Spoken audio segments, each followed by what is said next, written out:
RCM के लोगों को जाकर कहते हैं कि सर आपका बिजनेस जो है हर महीने जीरो क्यों हो जाता है। हमारी कंपनी देखिए उसमें कभी भी बिजनेस जीरो नहीं होता और इसलिए हमें ज्यादा फायदा होता है।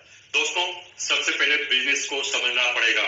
हम बिजनेस कर रहे हैं, ये कोई स्कीम नहीं है। और बिजनेस में जैसे हर महीने का एक टर्नओवर होता है, अगर किसी पर्टिकुलर महीने का टर्नओवर हम बोलते हैं तो पिछले महीने के टर्नओवर को कभी नहीं जोड़ते, और किसी पर्टिकुलर ईयर का टर्नओवर हम बोलते हैं तो पिछले ईयर के टर्नओवर को हम नहीं जोड़ते।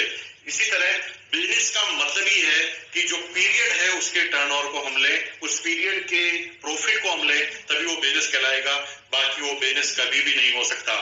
तो प्रश्न ये है कि आरसीएम में हर महीने बिजनेस जीरो क्यों हो जाता है। दोस्तों, कई डायरेक्ट सेलिंग के लोग आपको गुमराह करने के लिए ये बात बोलेंगे, तो इसका सही आंसर क्या है इसे हमें समझना पड़ेगा।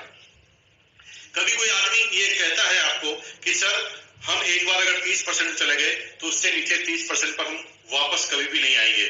तो आपको ये समझना पड़ेगा कि अगर वो 30% पर रहता है और हमेशा 30% पर रहेगा, तो उसके नीचे वाला अगर 27% पे है वो भी तो 27% पर रहेगा। इसका मतलब है आपको डिफरेंस 3% का ही मिला, क्योंकि आपका टर्नओवर बढ़ा हुआ है तो नीचे वाले का कम नहीं हो रहा, उसका भी बढ़ा हुआ है। अगर आपका 350 है, नीचे वाले का 270 है, अगर नीचे वाला एग्जाम्पल के लिए 28% पे है और आप 32% पे है, तो निश्चित रूप से जो टर्नओवर नीचे वाले का है वो नीचे ही रहेगा, ऊपर वाले का टर्नओवर उतना ही रहेगा। तो डिफरेंस हमेशा उतना ही मिलना है। एक एग्जाम्पल के थ्रू मैं आपको इसे समझाता हूं। दोस्तों, जैसे एग्जाम्पल आपकी यहाँ पर 3 लेग है और 3 लेग में मिलाकर यहाँ पर टोटल बिजनेस है 1 लाख, 1 लाख और 1,50,000। यहाँ पर आप 32% पर पहुंच गए।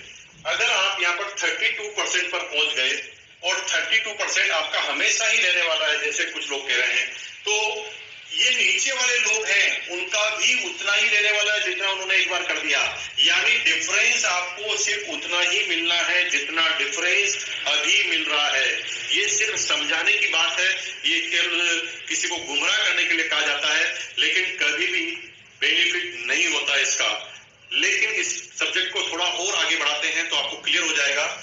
आगे ये बढ़ाते हैं कि अगर ये कम नहीं होता तो किसी को कम मिलेगा, किसी को ज्यादा मिलेगा, लेकिन प्लान को हमें समझना पड़ेगा। अगर हमें 100 रुपए बांटने हैं और अगर इन 100 रुपए को इन 4 लोगों में बांटने हैं, तो कुछ भी कर लो, बांटने तो 100 रुपए ही है।